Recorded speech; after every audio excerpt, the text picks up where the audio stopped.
increase sunlight exposure. Sunlight helps to release a chemical in the brain called serotonin, stimulates energy, can elevate mood and outlook. Allowing more sunlight in will help improve mood. Welcome to the Imperfectly Empowered podcast with DIY healthy lifestyle blogger, Ahna Fulmer. Empowering you to transform your life, one imperfect day at a time. Hello and welcome back to another episode of the Imperfectly Empowered podcast. I am your host, Ahna Fulmer. Did you know that there are things that can actually be done to your home, in your home, to boost your mood? When we talk about mental health, emotional health, we often think eating more vegetables, exercising more, positive thinking, the list goes on and on. But there are actually science-based strategies of DIY projects, things that you can easily do to your home, in your home, to boost your mood, to reduce stress, decrease anxiety, improve your mental, emotional health, which will ultimately help support all pillars of health. Today, I'm going to share 5 easy DIY projects at home to boost your mood and ultimately make your home a happier place. These are really, really easy things to do. One of the easiest things that you can do, this is project number 1, and this is hardly even a project. It is an essential oil diffuser. An essential oil diffuser. Aromatherapy is an incredibly potent form of therapy. There's multiple different essential oils. I am by no means an expert on essential oils. However, there have been a fair number of research studies to support the therapeutic benefits of aromatherapy on relaxation and mood, and ultimately boosting mood, calming anxiety. Some have actually been shown to help reduce depression by, again, elevating mood. So here's the pro tip. I am going to give you 9 particular essential oils that have been shown with some research to actually boost your mood and de-stress. So if you're wondering, okay, what should I be diffusing in my home? Again, not an expert. There are some out there who are very passionate and very knowledgeable about the subject, but this is an easy thing that you can do within your home that actually has some research behind it. Essential oil number 1, possibly one of the most common oils, is lavender.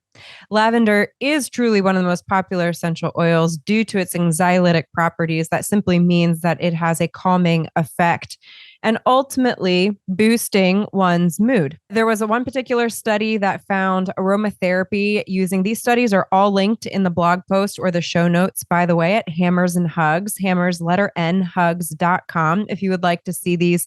To be very clear, I did not dive into each of these studies that I'm about to reference because this is not a life and death intervention, meaning there's not quite the same, I don't have the same threshold for study quality when we're talking about essential oils. I'm not suggesting that these will save your life. I am suggesting that there could be some mental health benefits to these. So, to be clear, there is a study that showed that aromatherapy using a 3% lavender oil spray on clothing was shown to reduce workplace stress. Here's a really interesting side note about studies using aromatherapy in the workplace. I have said for years and years, that there's 2 elements I'm going to talk about, 2 projects within a home that I'm suggesting that I have said should be done in the workplace, especially hospitals, emergency departments, more than any, possibly. One is aromatherapy.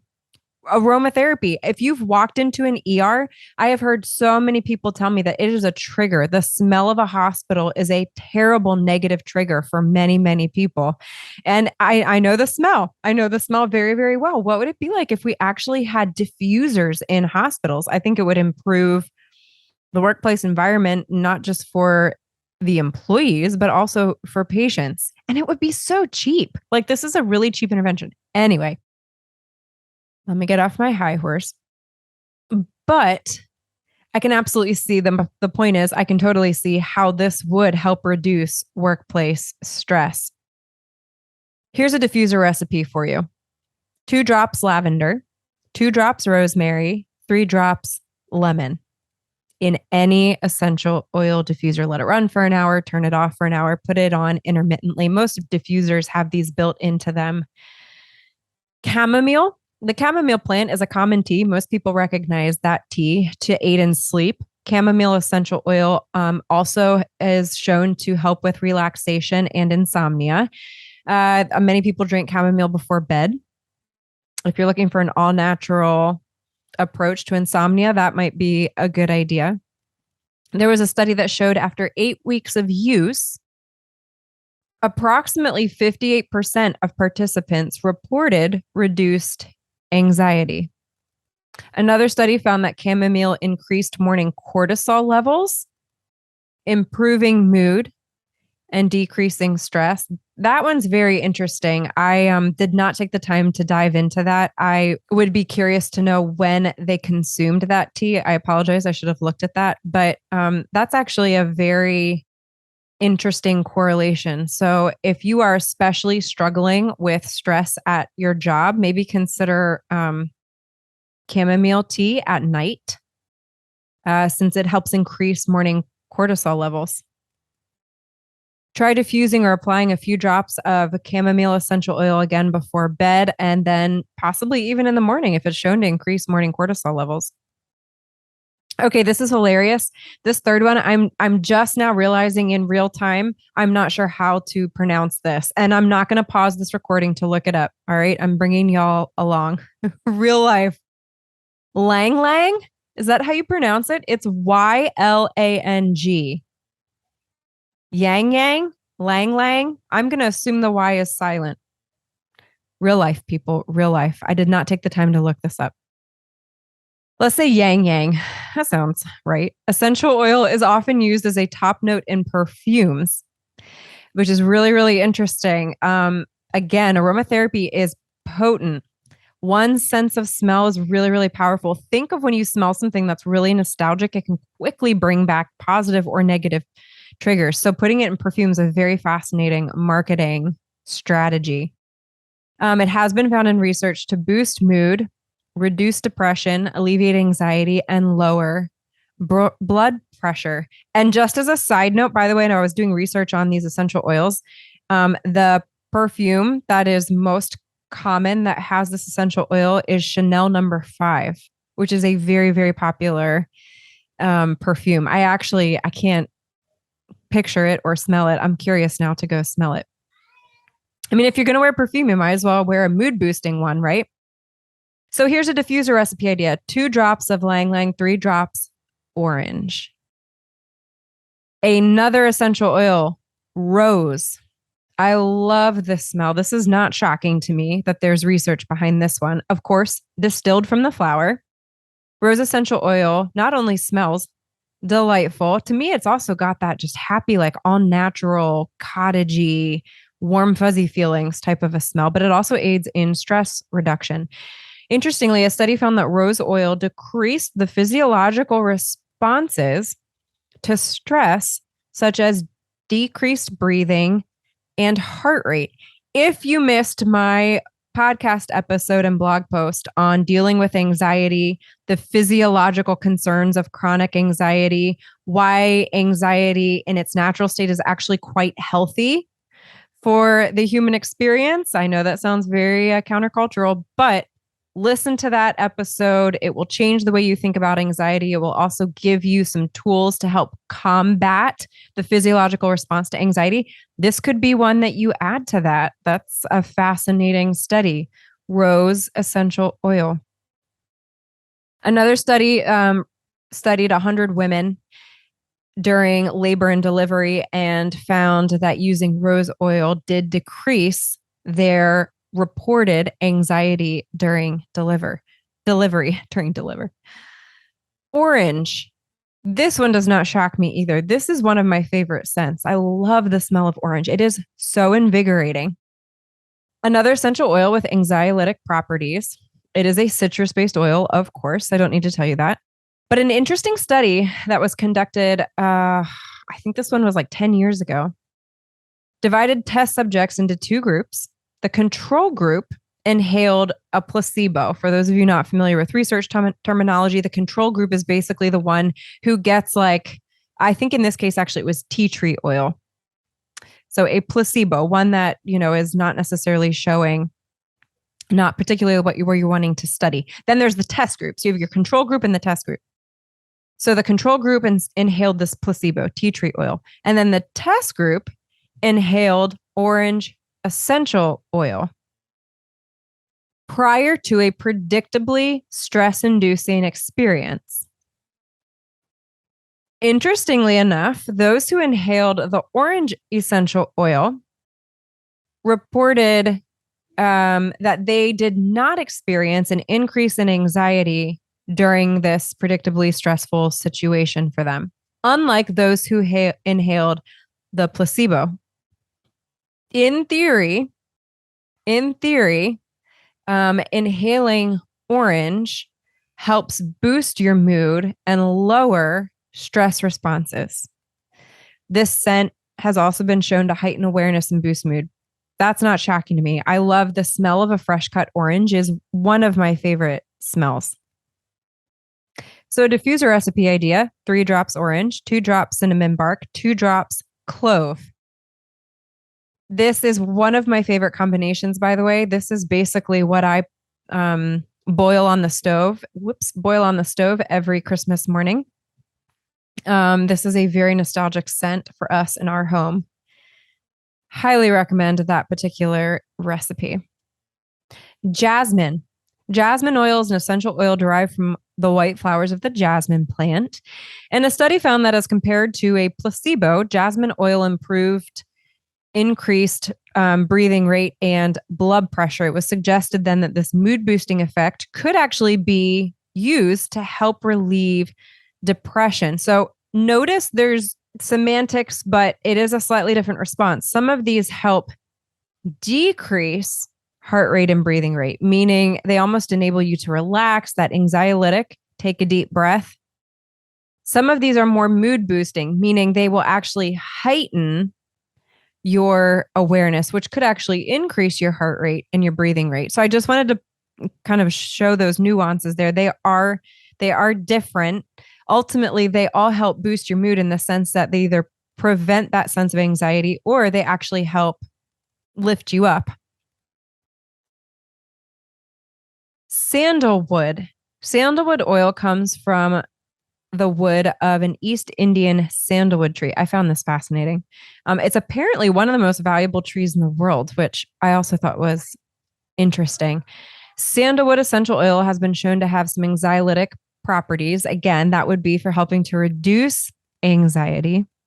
A study found that sandalwood oil was effective at reducing anxiety among participants.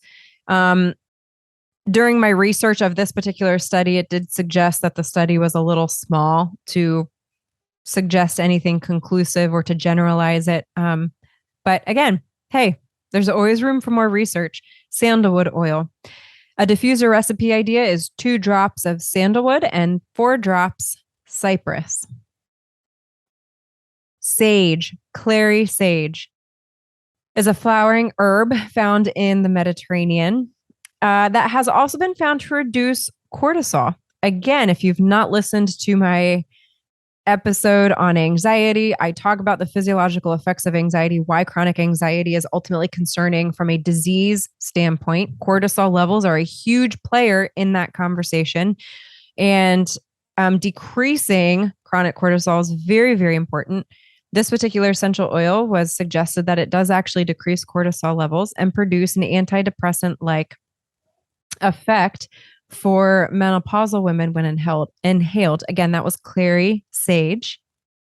This particular diffuser recipe is 2 drops clary sage, 4 drops juniper. Lemon, again, not shocking. Not shocking that this one is on the list, just like oranges. Very, very bright, mood lifting type of smell. I didn't need a study to tell me that, but not shockingly, a study did find that lemon essential oil had an effect on dopamine activities in mice. This was particularly studied in mice. Another study found that lemon oil significantly enhanced attention level, concentration, cognitive performance, and the mood of students during the learning process. I also feel like orange would do this too. Both of these instantly to me provide this nostalgic sense of just invigorating and clean. I think spring, summer. Not shocking to me that the research is suggesting that there is some generalizable principles, some general principles we can take out of this to apply to many people. Diffuser recipe: 3 drops eucalyptus, 2 drops lemon, 2 drops lime, 2 drops orange. Lots of citrus in that one. So that is DIY project idea number 1, meaning you can do it yourself. You can easily add these things to your home, in your home, on your own. They're easy, they're budget friendly. That was idea number 1. Here is idea number 2. DIY project at home to boost your mood. Repaint your walls in a lighter, brighter shade. Color psychology is really, really fascinating. If you have never done any research on color psychology, it is a huge element to marketing.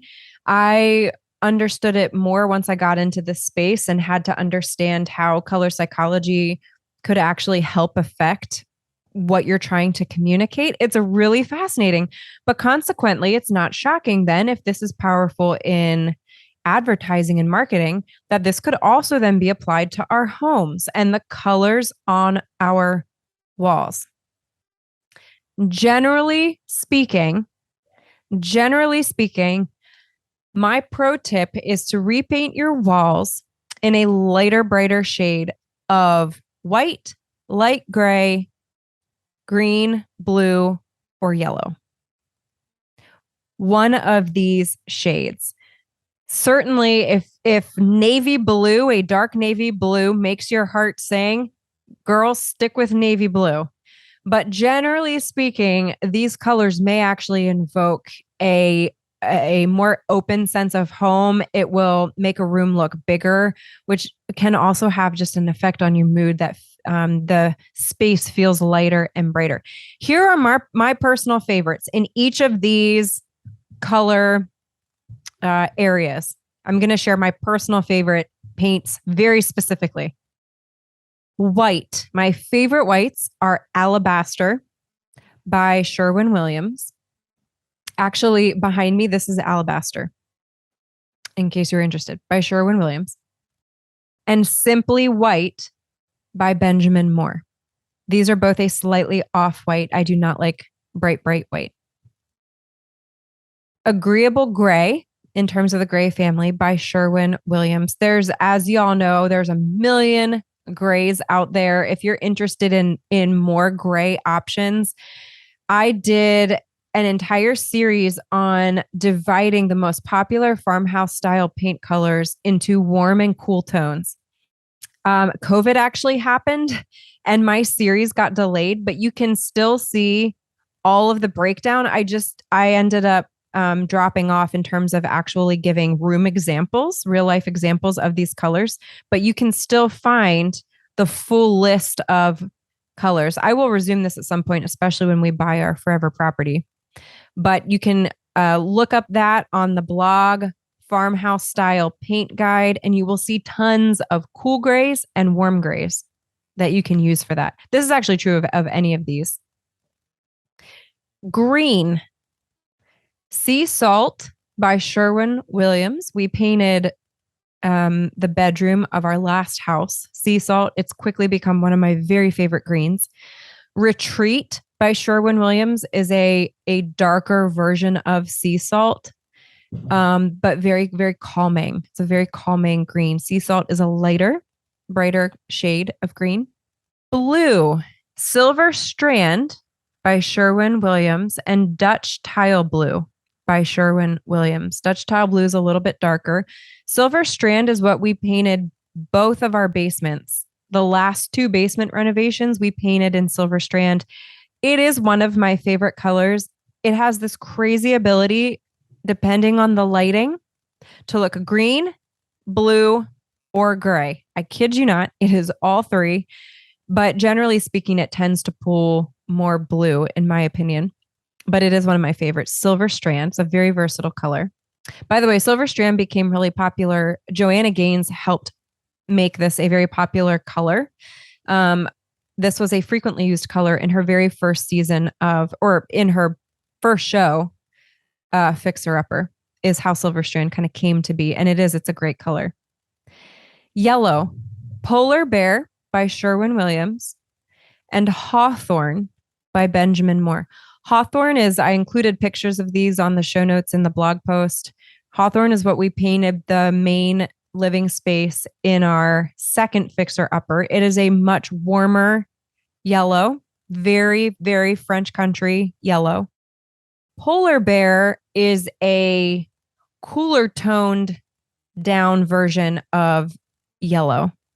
It is actually in the same color spectrum as Alabaster White, interestingly enough, just warmed up a little bit. But Polar Bear is a great, cooler, creamier yellow. Hawthorne is much, much warmer, a truer yellow.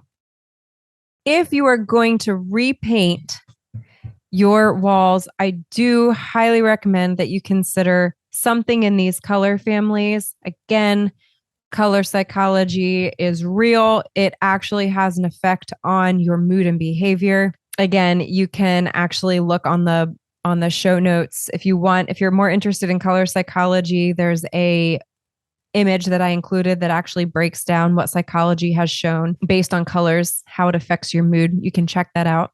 Let's chat tip number 3, what you can do in your home. DIY projects, DIY ideas to help boost mood within your home. Number 3 is relax with weighted blankets.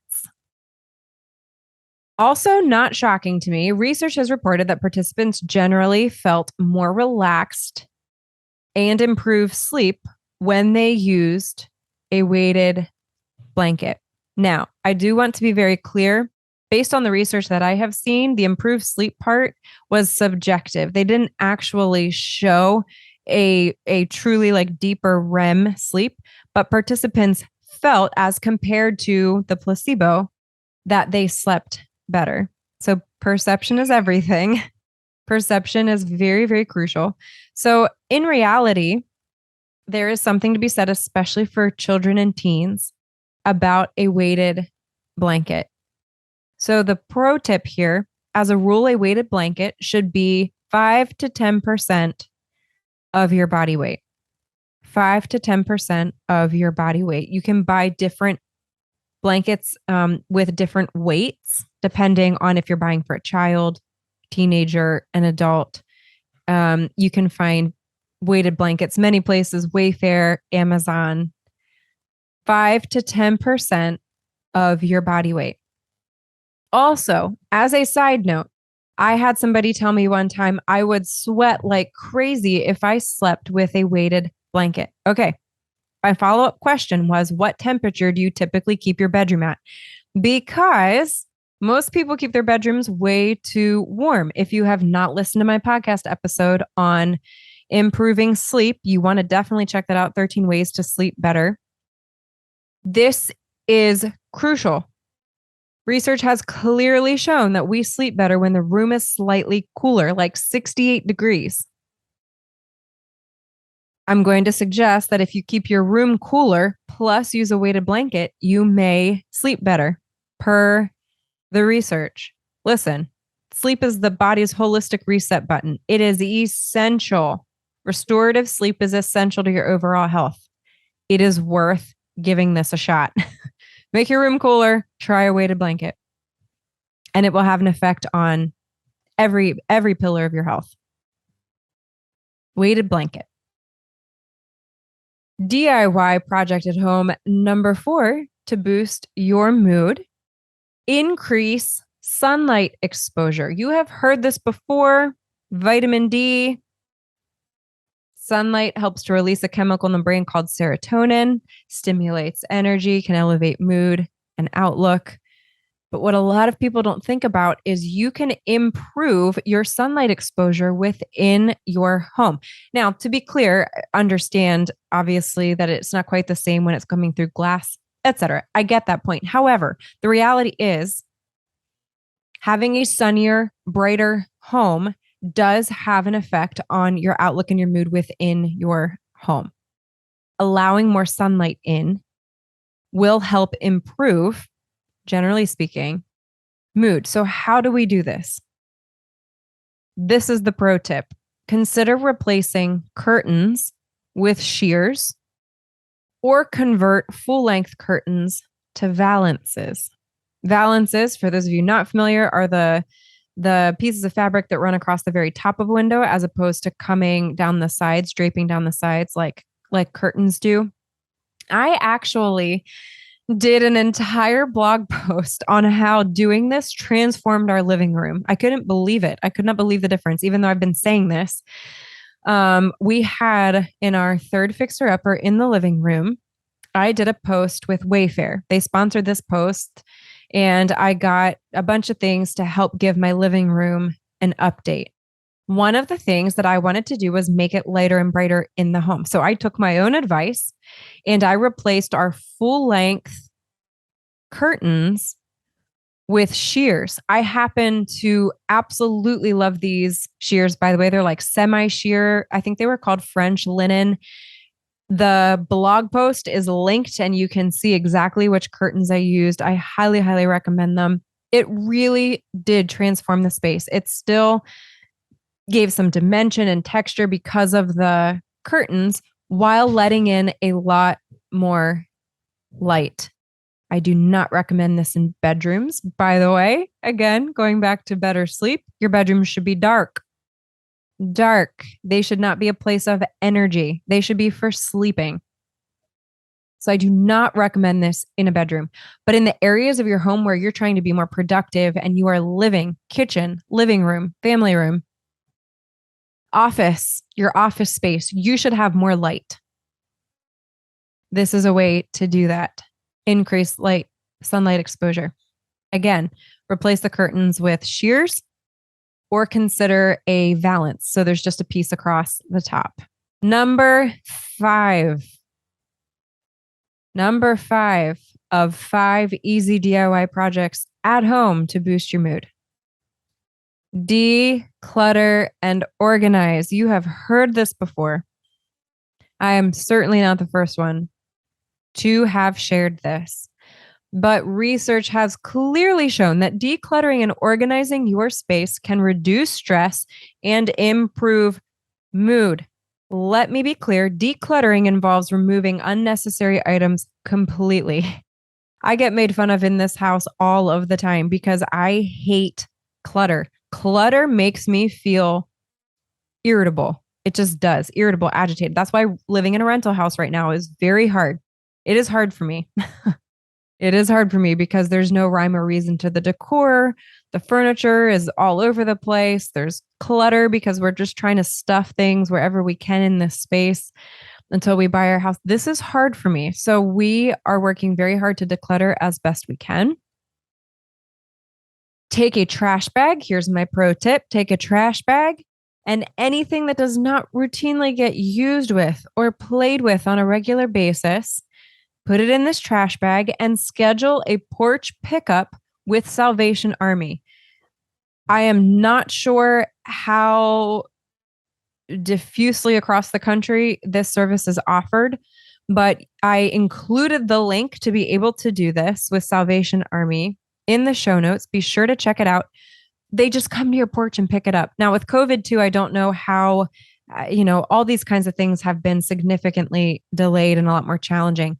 But I have done this many times. They come right to you guys. There's no excuse. There's no reason not to do this. Or you can also just drop it off at a whole number of locations. Trash bags.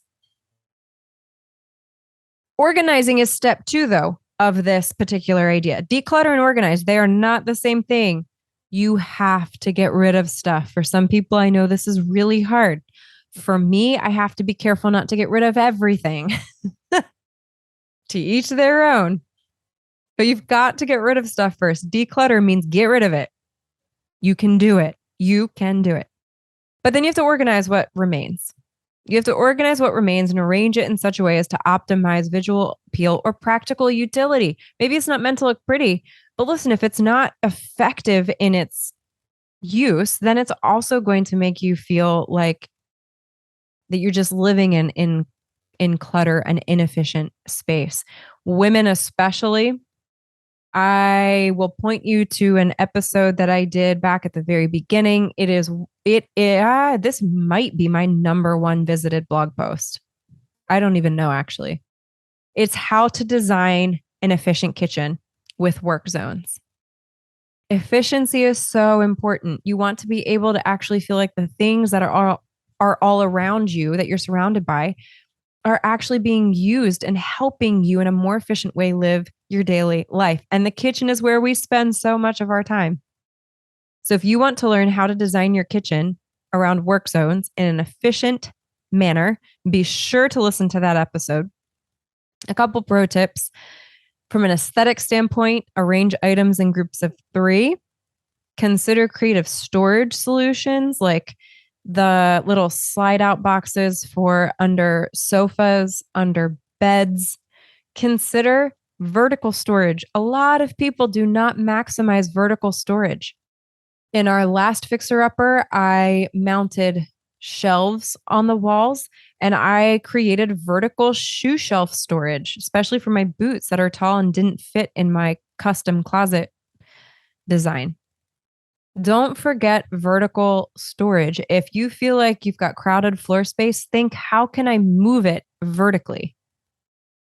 Mounting baskets on the wall is another wonderful, wonderful way to help organize and declutter the floor. Move it to the wall. Mount baskets vertically on the wall. I do this for our drop zone. The kids each have their own basket for school, papers, etc. There's so many custom cabinet options. There's custom shelving options. I shared how we used custom shelving in our third fixer-upper to create an open concept closet. We had very little space in this bedroom. And so we knocked out the walls. I took 2 standard side-by-side closets and turned them into one massive open concept custom closet that was framed by antique wood barn beams. It was a really cool project. And I included that in the show notes too, so that you can check it out. The bottom line is there are things that you can do in your home, DIY projects at home that you can do easily, budget-friendly ideas to boost your mood. I hope you find one of these helpful. If you have any other ideas, please leave them in the comments. I would love to hear other concepts, or maybe your favorite paint colors, or share your favorite essential oil recipes, what you find helpful, because it probably would benefit somebody else. Hey guys, Ahna here. If you found this video helpful, then you do not want to miss this video right here beside me on the screen. Click on it. I know you're going to enjoy it. You guys, remember, you cannot be redefined, only redeveloped, one imperfect day at a time. Your story matters, and you are loved.